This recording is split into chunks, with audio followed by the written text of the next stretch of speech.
In one speculative novel, there's a moment when suddenly every person on Earth gains the ability to know the exact date and time of the most irreversible event in their life. According to the author, most people didn't embrace this strange new knowledge. Instead, they chose to stay in the dark, on purpose. Hey there, everyone! Still, you can't help but think that kind of knowledge might have saved lives on the night of April 14th to 15th, 1912, as the Titanic, once hailed as the unsinkable ship, slipped beneath the waves, taking passengers and crew with it. According to official records, 1,513 lives were lost in that single disaster. Welcome back to our channel, everyone! Today's topic is a truly fascinating one. So, let's dive right in.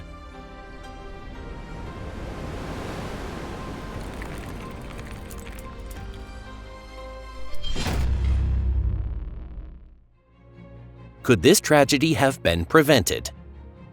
If people had known in advance that the Titanic would sink on that cursed night, would many of them have chosen not to board the ship at all? Honestly, most of them probably wouldn't have believed it. But here's the chilling part. There actually was a story that seemed to predict the sinking of the Titanic. In 1898, a full 14 years before the disaster, a writer named Morgan Robertson published a novel called The Wreck of the Titan. The book described a giant, state-of-the-art ocean liner colliding with an iceberg and sinking in the North Atlantic. It was released in limited copies by a small American publisher, M.F. Mansfield, and since Robertson wasn't a well-known author, hardly anyone paid attention to it at the time. The book only came back into the public eye after the Titanic tragedy happened.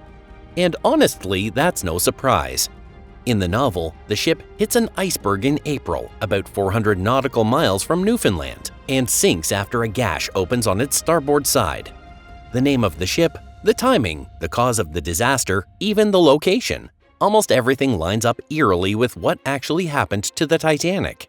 Since then, every year when the anniversary of the Titanic's sinking rolls around, this book gets reprinted over and over again, and strange news stories keep emerging about how it came to be. It turns out Morgan Robertson was a former sailor, and he wrote this novel while suffering from a brutal case of the flu. Feverish and delirious, he claimed to have seen vivid visions of icebergs crashing into hulls, of panicked screams, of floating corpses, every terrifying detail of a shipwreck playing out before his eyes. Not knowing what else to do with these horrifying images, he poured them onto the pages of a novel. Creepy, isn't it? Gives you goosebumps, doesn't it? But this is just the tip of the iceberg when it comes to the mysteries surrounding the most terrifying maritime disaster in history. The mystery of the gold bracelet. Among all the wreckage pulled from the depths where the Titanic sank, one item stood out more than anything else. A delicate gold chain bracelet engraved with a single name in silver letters, Amy. This haunting artifact was discovered nearly a full century after the Titanic went down. But what was it about this bracelet that captured so much attention and sold at auction for an absolutely staggering amount? Sure, it's a stunning piece, finely crafted and adorned with silverwork and diamonds, with the name Amy engraved in elegant detail. But what truly fascinated people wasn't its beauty or its price, it was the mystery behind it. Who was Amy? Records show that none of the women aboard the Titanic, at least none wealthy enough to own such a bracelet, were named Amy. Could it have belonged to a crew member named Amanda, or maybe to one of the second-class passengers, like Amanda or Amelie? That's possible, but it's hard to believe any of them could have afforded something so expensive. Or maybe this bracelet was meant to be a gift, one that was never delivered. The truth is, we'll probably never know, because all three of those women we just mentioned appear on the longest list from the Titanic, the list of those who perished. The mystery of the blue diamond. Still, not all of the treasures that were aboard the Titanic at the time it sank have ever made it back to the surface. Some of them are still believed to be lying undisturbed more than 12,500 feet, about 3,800 meters below, lost on the ocean floor. Then again, maybe no one will ever know exactly where they are. According to the ship's surviving records, these were said to be some of the most valuable items on board, locked away in highly secure safes as they crossed the Atlantic. And among all those legendary jewels, none has drawn more attention from the media than the 45-carat blue diamond known as the Hope Diamond. The histories of the world's largest diamonds are almost always soaked in blood. And the Hope Diamond is no exception. The original stone was a 115-carat raw diamond mined in India, and it eventually made its way into the French royal court. It was cut into what we now know as the Hope Diamond, right around the time Europe was being ravaged by the 17th century plague that killed millions. This ill-fated gem was eventually split into 3 separate stones. One of those fragments became a 69-carat diamond, which was then mounted into a pendant decorated with the insignia of the Order of the Golden Fleece. That pendant's final known owner was Marie Antoinette, who, as we all know, met her end at the guillotine. The diamond itself vanished for a time, only to reappear in 1839. The new owner, Henry Hope, didn't realize at first that the 45.5-carat jewel he had acquired was crafted from the very same stone that had once belonged to the doomed French queen. But the diamond brought misfortune to the Hope family too. Henry's son was poisoned, and his grandson Francis ended up bankrupt. Before that, though, Francis gave the gem to his future wife, May Yohe. The diamond later passed into the hands of famed jeweler Pierre Cartier, who eventually sold it to Evelyn McLean. After McLean's death, the diamond was acquired by Harry Winston, who later donated it to the Smithsonian Institution, where it could finally be seen by the public. Today, that very diamond is still on display at the Smithsonian. But it raises a puzzling question. If that's where the real Hope Diamond is, then what exactly was in the Titanic's vault? Surprisingly, while many believe the story about the Hope Diamond being on the Titanic was cooked up by sensationalist reporters, there's still a very real possibility that a different blue gem was aboard that ill-fated ship. According to some sources, a wealthy passenger, Henry Morley, gave his companion, Kate Phillips, a sapphire necklace during the voyage. That same report claims the ring was kept safely in the ship's vault, and then vanished completely without a trace. Inspired by this very mystery, director James Cameron created the now famous fictional scene in Titanic, where the character Caledon gifts a dazzling blue jewel to his fiancée Rose.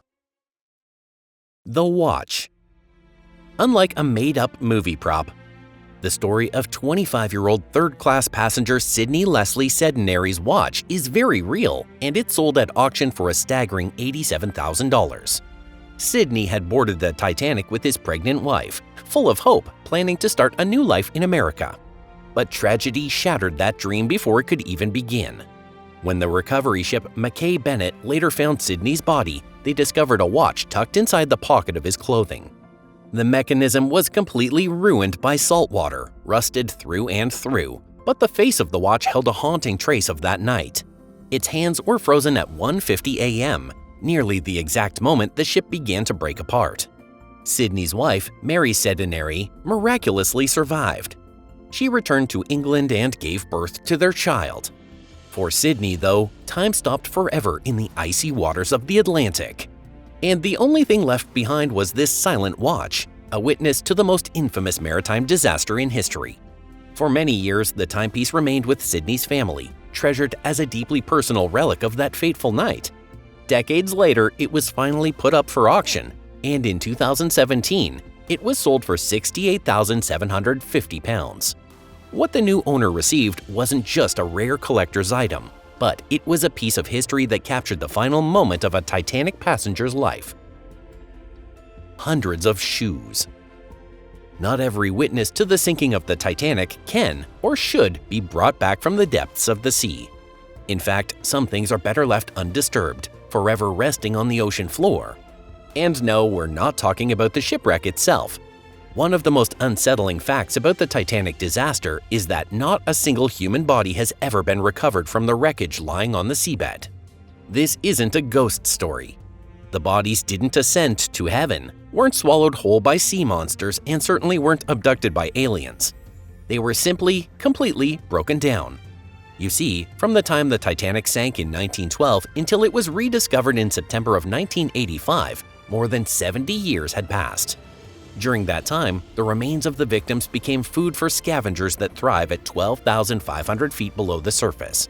Whatever flesh they left behind eventually dissolved under the intense pressure, salt water, and bacterial activity of the deep sea. Before long, even the bones met the same fate.